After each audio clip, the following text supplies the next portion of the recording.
Good morning. My name is Shelley Ballard, and I am here to give you my video presentation introduction for AP 858 Data and Assessment Module 1. A little bit about myself. I am married to a wonderful man named Charlie. We've been together just going on 4 years, and he is a soon-to-be retired military man and a stay-at-home dad. We have 2 children, Garrison and Gentry. Gentry's almost 2, Garrison's almost 3, and they are, of course, the light of our lives. They bring us a lot of laughter, make us stay active, and force us to pretend that we're young. I am a Fort Hays State graduated from there in 1997 with a bachelor's degree in chemistry, and I am now in my first semester pursuing my master's of science in education with an emphasis in chemistry. Our hobbies include going to the zoo, K-State football, and just spending quality time with extended family and friends.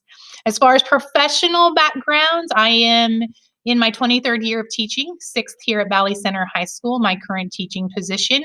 I have taught anything from physical science, Chem 1, Chem 2, and physics, grades 9 through 12. I've seen them all. I am our department chair. I sit on our district's leadership team. I sit on negotiations. I sponsor science club. I just like to be involved in the district level. I like to be part of that decision-making process. As far as data in my school and district, I can honestly say that we are very data-driven entity, both school and district-wide. So here on the screen are just a few ways that I know that we use data in my district. More importantly, the focus here at the Valley Center High School. We are focusing currently on our KISA goals, which include our high-impact instructional strategies. That includes weekly walkthroughs by administration who are coming in to look at the overall implementation and effectiveness of those instructional strategies in our classroom. We've also just started posting SMART objectives in each of our classrooms on a weekly or daily basis, depending on the lesson, just so students are aware of what they need to know, when they need to know it by, and how we as the teacher are going to know that they know it. We do common assessments pre, mid, and post. We give pre-test and post-test. Our ACT scores are a huge focus for us this year. Ames Web scores in 8th grade are used to determine who goes into team taught physical science, math, and English at the freshman level. That allows us to decrease the number of students who struggle that freshman year, that transition from middle school to high school. We have less kids who have to repeat the following year, less kids who have to go through credit recovery, and increases the number of kids who are on track to graduate on time. We use CELPA to assess our English language learners. That allows us to also assign ESOL paras to those students on an as needed basis. Our student improvement team is a group of teachers who are assigned students based on at-risk behaviors. That could be low grades, that could be attendance issues, that could be just low social emotional competency levels. And it's our job to build those positive relationships with students, focusing on the importance of grades, but just giving them a reason to want to be in school, and again, just ensure that they are on track to graduate with their class on time. We have an MTSS system that is in place. We look at attendance. In fact, we have an attendance policy because we found that there's a direct relationship between the attendance of a student and the number of Fs that they have in class.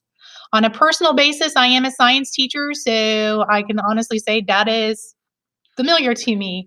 Ways that I use data in my classroom is, of course, our common assessment. Common meaning as a science department, we have decided what that's going to look like and when it's going to be given. We do it 3 times a year, pre, mid, and post. It is a formal lab report where we focus on the quality of their introduction, the quality of their data analysis section, and the quality of their conclusion. We assess that with a rubric that was aligned 5 through 12, and we all give the same type of assessment those 3 times each year. We give pre-post tests in my class. Again, it's just to show improvement that we hope that by the end of the year, students know more than they did at the beginning. Formative assessments given periodically through the course of a week, at the end of the week, depending on the unit. just a quick assessment for me to see whether or not the kids are grasping the content and what, if anything, I need to go back and revisit.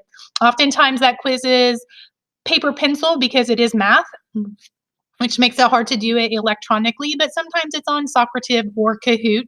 And we, of course, have our unit tests, our major formal assessment at the end of each unit.